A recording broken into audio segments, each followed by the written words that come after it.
I heard Ivana Trump say, "We're ready for you, Donald. Let's talk about it." Welcome to Scrying Out Loud. My name is Trevor. First off, a huge thank you to everybody who's subscribed to the channel. Thank you for liking and watching and commenting on the videos and sharing the videos. Hitting that thumbs up button and leaving a comment of more than 7 words really does help the algorithm. So thank you, thank you, thank you. I'm very proud of this community, and I'm excited to see where we go as we have passed our 1-year mark and we're moving into year 2. It's very exciting. Today is the last day. Today, Friday, December 5th, is the last day to get the sell price on my Patreon tarot class. So that's on Patreon. The link will be in the description of the video. You can get $22.22 off of the video, along with $50 off of a private reading with me. So take advantage of that. It's 20 videos. It took me about 3.5 months to do them all and put them together in a very succinct way, to where I hopefully you'll find it quite easy to follow how I do things. The people that have finished the course from the monthly subscriptions, the way I started teaching it, have left nothing but positive comments. So do take advantage of that if you're interested. Also, leave me a comment. What other courses would you like me to teach? There are several different possibilities that I've thought of, but I'm open to suggestions as well. And if you have any questions about the tarot class or anything in general that you want to talk about, you can shoot me an email. It's scryingoutloud3@gmail.com. If you just want more information before you decide to make the purchase, or you want to schedule a private reading or more information, or if you just want to tell me a story, shoot me an email. I love to hear from you. Okay, so it's about 4:30 in the morning on Friday, which is a little bit later than I normally film, but just by about a half an hour. I had one of the most vivid dreams I've had in a long time. And it involved IVANA Trump, and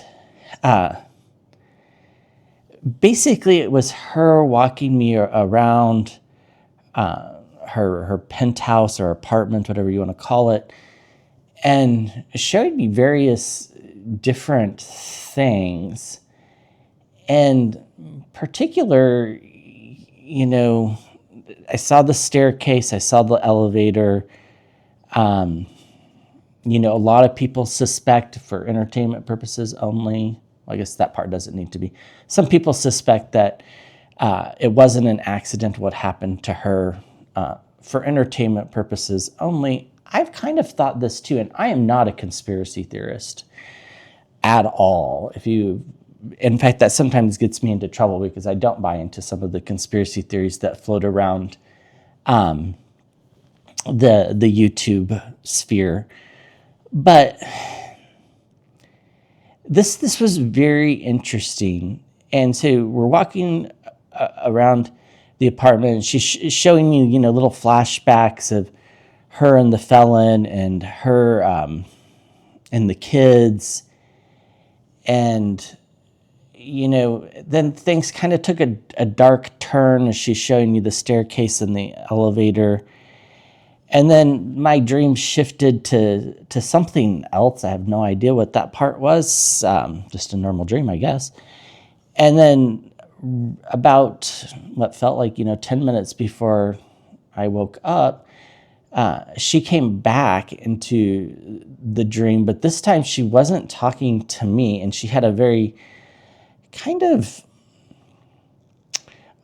pale-faced, very thick mascara. Her hair was perfect as it always was, and she was holding a gold-colored, high-heeled shoe, and she lifts it like she's gonna hit somebody with it, and she just says, "We're ready for you, Donald.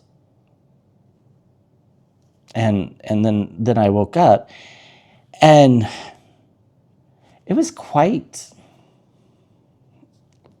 alarming. Is too strong of a word, but it was unsettling, I guess, to put it bluntly. I've often thought there's something weird around her departure of the planet, and that part is for entertainment purposes only. These are only my impressions, tarot readings,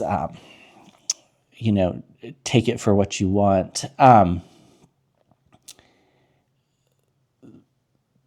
I have seen her and other people surrounding him in the last 6 or 7 months as if they're kind of haunting him and, just making his life uncomfortable. So let's look into that to see what, if anything, it means. I also want to look at HEGSETH. Will he be in or out? This revelation, apparently the video that showed the second bombing of the ship was disturbing, as lawmakers called it. I don't know if we'll get to see it or not. It doesn't matter to me.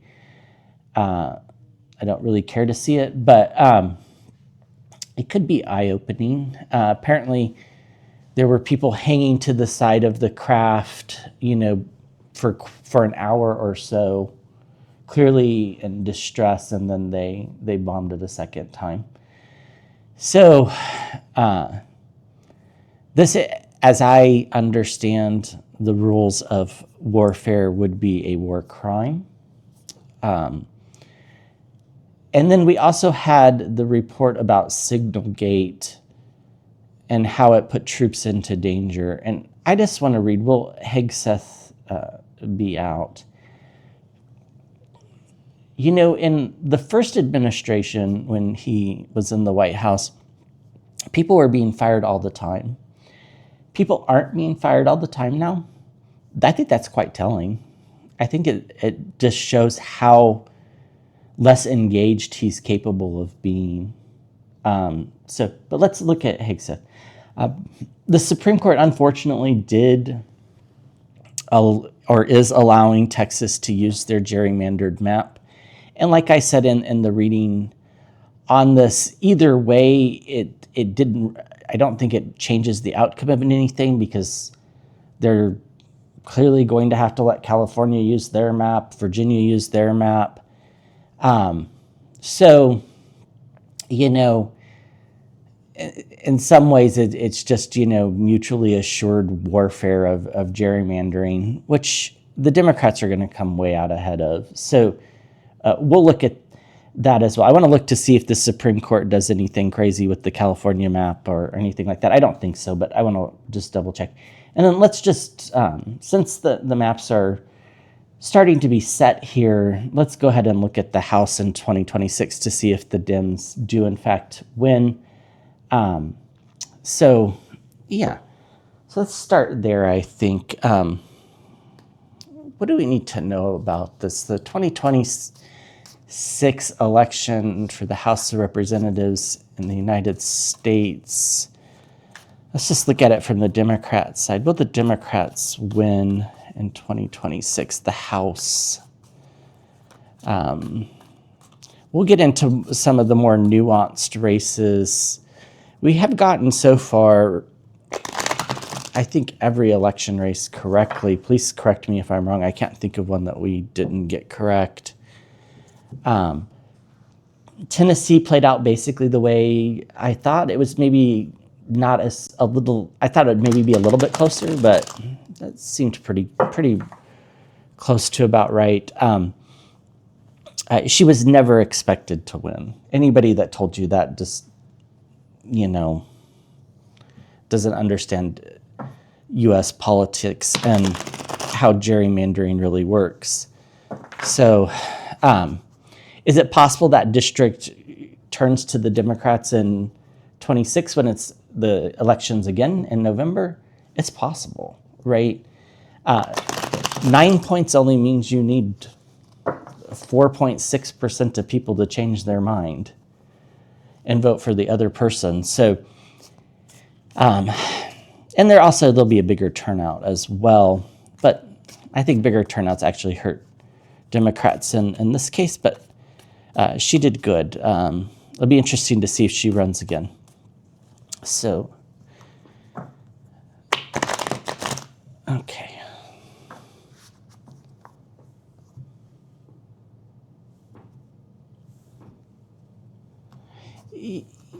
The Democrats are going to do just fine.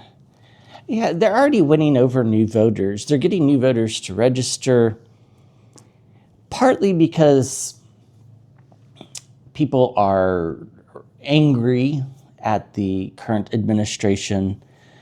I think there's a lot of districts in play here that people aren't even aware of. Would it be surprising if the Democrats won 3 out of the 4 Iowa districts? Not to me. Maybe to pundits, but just understanding the angst and anger in the rural farming communities with the community hospitals closing and, the rural hospitals no longer taking people's insurance because the reimbursement rates aren't what they used to be. These are things that are just plainly on the felon's lap. Not being able to sell your soybeans, not hiring people to harvest the soybeans because you're just going to leave them in the field and till them under in the spring because they're not even worth harvesting. That's jobs lost, right? That's income lost. That's people not eating out at diners. It just spreads. And it spreads worse in smaller rural areas than it does in the cities. So, and of course the cities are heavily going to vote for the Democrats anyhow, because they always do, but also, they have a different level of things that they're thinking about, including things with immigration and human rights and women's rights and stuff. So it's like kind of the perfect storm for Democrats to win quite big. The challenge that they have is going to be messaging without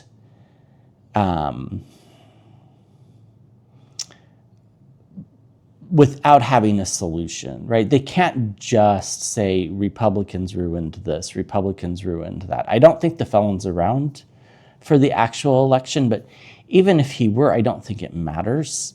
I think that just probably makes the Democrats win bigger. But they can't just run against the Republicans, although that'll work in probably 220 districts. But to get to the 235, 240 mark, which I think they will, not much past that though, because it gets extremely difficult once you get to about 235. Every seat's really hard to win after that because of the gerrymandering. But they need to focus on the economy, and they need to focus on economic solutions. They need to focus on affordability solutions. If they're going to foray into immigration in these rural areas, they need to have a solution that is different than the Republican solution, or at the very least just agree with Republicans, which I know sounds crazy, and they won't mean it, but that's the way the Democrats win big. Because it really wouldn't be shocking to see, districts in Iowa and maybe the second district in Nebraska will go for the Democrat, but the first district in Nebraska possibly going for the Democrat as well. Possibly even another district in Kansas going for the Democrats. And if Indiana redistricts with the map that they've proposed, I think the Democrats pick up a seat. So I don't think there's going to be much opposition to it because I think Democrats know that.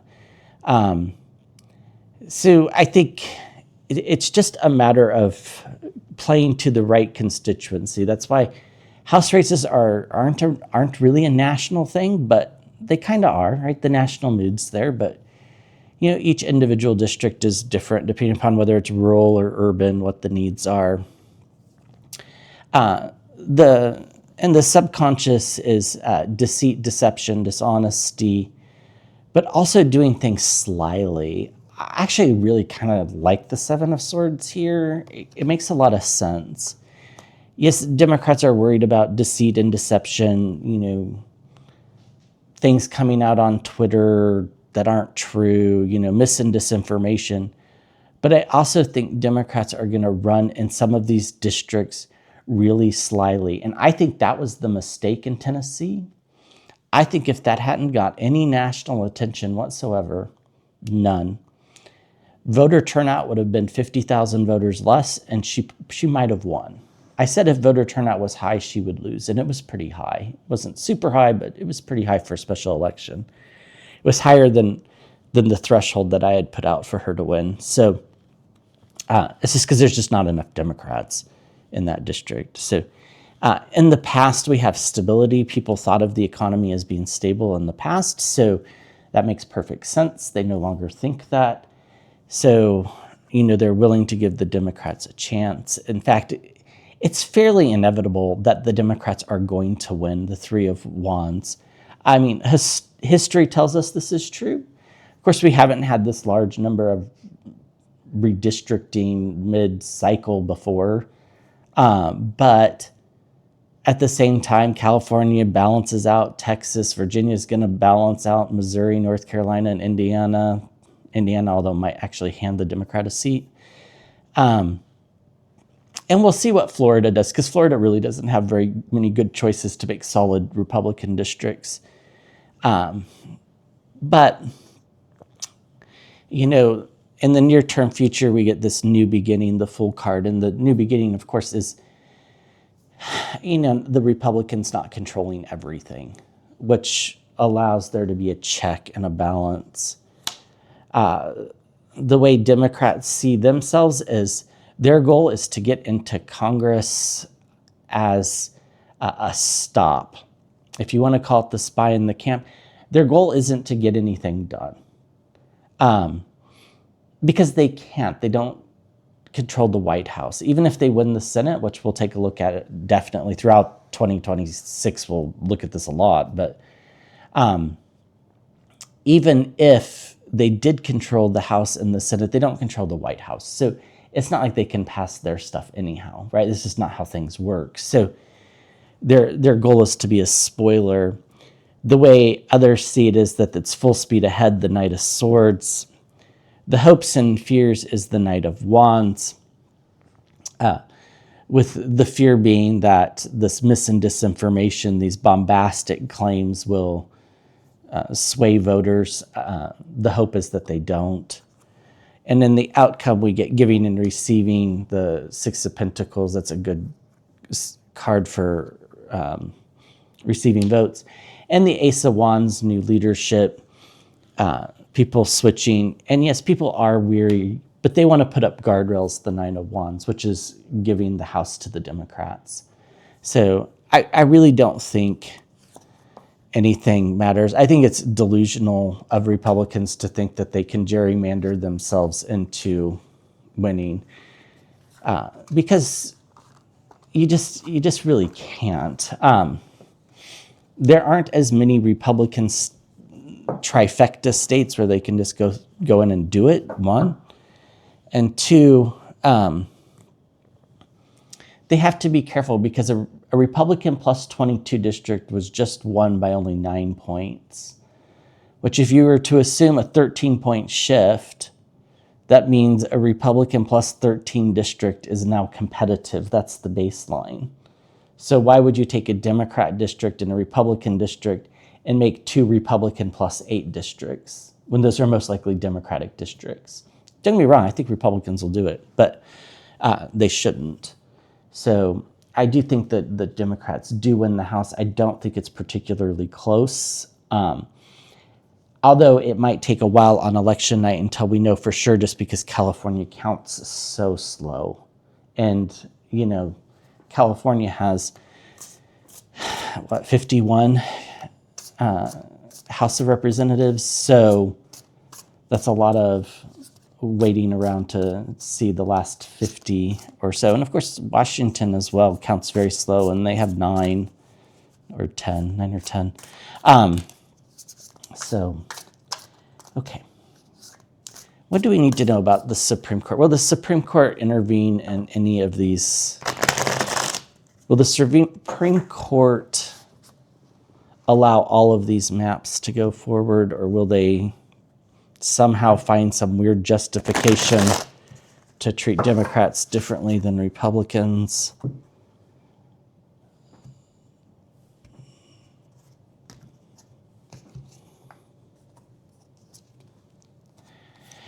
No, I think they're done. I don't think they're going to take any more election cases other than to put injunctions on hold if some were to come about. And they didn't even take the Texas case, right? They didn't actually decide it on its merits. The Hierophant, this is them in their own reading. That's good. And the Knight of Cups messages coming forward. You know, I think we'll just be very systematic. I kind of doubt that it makes it. It would be too big of a lift to try to rule against California while ruling for Texas. Like, if you want protests in the street, go ahead and try it. It really wouldn't work. So, and I think the district courts down saw the Supreme Court ruling today, and so anything that's challenged, they're not going to suppress any map either. So they're not going to take the chance of the Supreme Court doing anything crazy. So the 4 of Wands at the center of the reading, the voters, I think, you know, these last minute map changes, they'll be okay. If Virginia does it, Indiana might. It's still unclear whether they have the votes. I don't think Kansas does have the votes. Florida, maybe they try it. Again, it's really hard to draw anything that's actually better for Republicans in any of these states. Versus Democrats really could redraw Illinois and redraw Maryland and redraw Virginia and redraw New York, although they can't this year because of the constitutionality of New York's independent redistricting committee. But, you know, Democrats have more to gain from gerrymandering than Republicans do. This is the big lie that's being sold. So, the 9 of Pentacles, wish fulfillment, logic and consistency, the Queen of Swords. Yeah. Partnerships, the 2 of Cups. I think they're just going to stay out of it. They're going to let it all move forward. So this was kind of the last say of, you know, states can do what they want. I'm not saying it's the right decision. I'm just saying that's their last say. States are going to be able to do what they want, and the maps will move ahead the way the states want them to. They have to maintain their consistency for voters to think that they can trust anything coming out of them, although the Supreme Court has a very low approval rating right now. The Supreme Court would be highly burdened if they were to treat 2 things that are the same differently, so therefore I don't think we really have anything to worry about here. It was kind of like if they were going to not let Texas's map go forward, they probably weren't going to let California's map go forward, right? Or Missouri's or Indiana's or North Carolina's or Virginia's. And so basically nobody wins here. The Democrats probably come out slightly ahead because I think they're gaining a seat in Utah, and they're probably going to gain some seats in Wisconsin, although that's under a lot of people's radar, but I think that's going to happen. It's a crossroads moment. It would be, yeah, kind of basically the end of the integrity of the Supreme Court if they were to do such a thing. So now, don't get me wrong, I think the Supreme Court has lost a lot of integrity, but they don't seem to think so. So, okay. What about HEGSETH? So Signalgate, and then now this bombing of people floating in the water, helpless, regardless of whether they were guilty of anything, you know, not supposed to assassinate people that are helpless. So will Pete Hegseth resign, be asked to resign, be fired?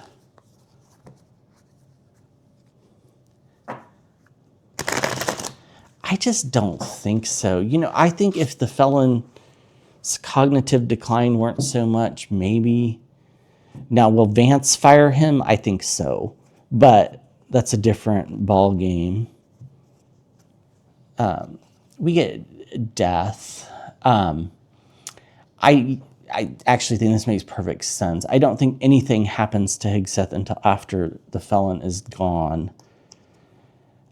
We get the Wheel of Fortune. After that, you know, it's maybe a 50-50 proposition of whether Vance fires him or he resigns. I think it's unlikely that he stays for very long. Now he's isolated, the Hermit card. 3 major arcanas, though. A lot of energy. And the Empress. Expect more scandals, I feel.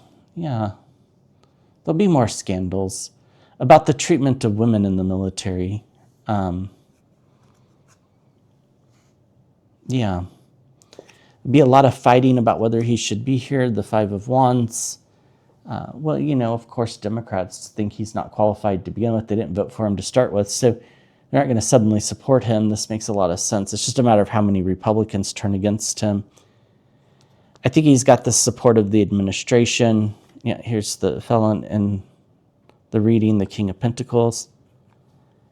But he doesn't have the respect of the military, and that's probably the most important reason why Vance will fire him.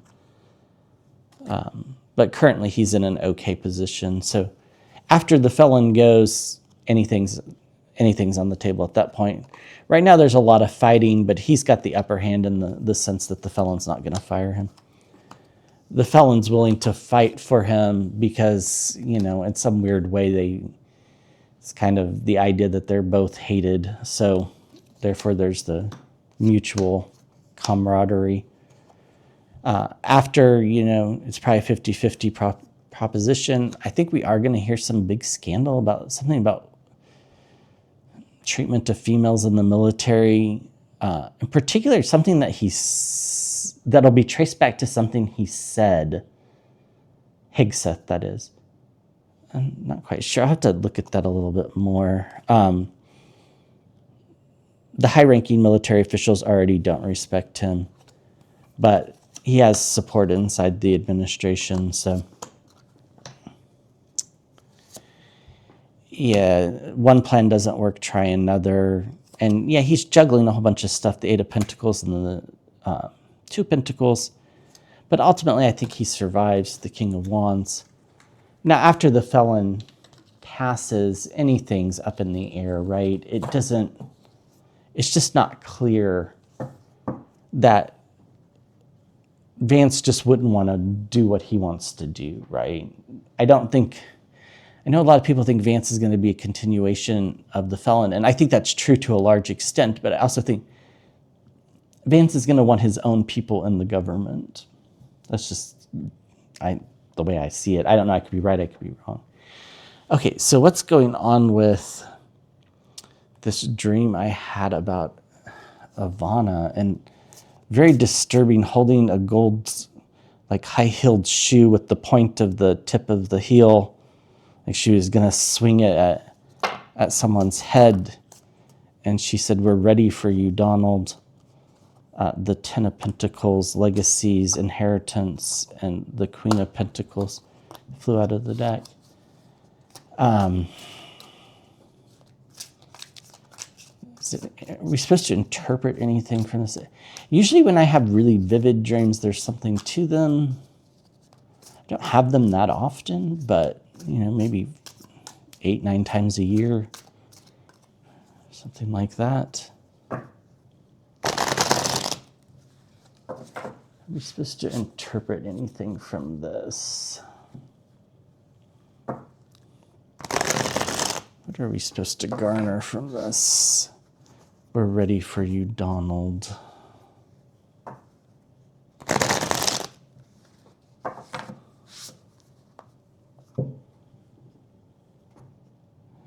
it was a very ominous saying. It's hard to describe images, but imagine IVANA in gold with gold shoe in her hand, perfect hair, and like a bunch of white powder on her face. That's what it kind of looked like. Big, thick black mascara and bright red lips. And so, yeah. Okay, we get the Page of Swords, the spy in the camp, kind of like if there were a card for somebody that was haunting somebody, I guess it would be the Page of Swords. The Two of Swords, this blind decision-making, choices. And, the woman here that's blindfolded, and then there's two men with each have a sword. It doesn't look like the woman has much of a choice in the situation. And I don't think that that's to be lost if we were to look around the circumstances of her fall down the stairs. Yeah, the Queen of Swords, logic, consistency. The Empress, the mother, she's the mother of his children. Well, not all of them, but most of them, other than Tiffany and Baron.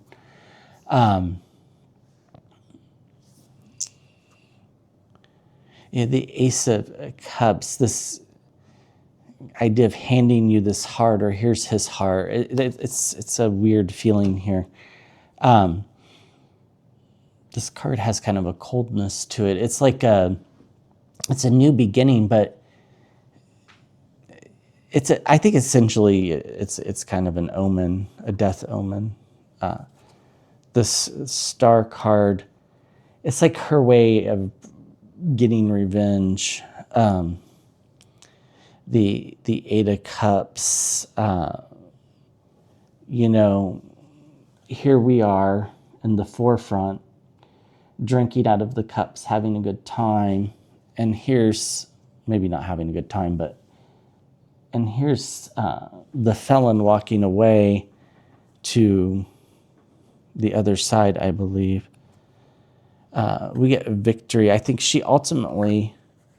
more comes out about what happened at some point. And we get the Four of Cups, marriage. So I think she is haunting him. I think this is new for him. And I think she's doing it in a way of pointing out things that he should feel guilty about. Whether he does or doesn't is a different story. I think he's walking away, and I think she's going to get the better of him. Again, I think she was kind of powerless at the end, and now she's not. And she's going to be victorious because she has right on her side, so to speak. So I do think that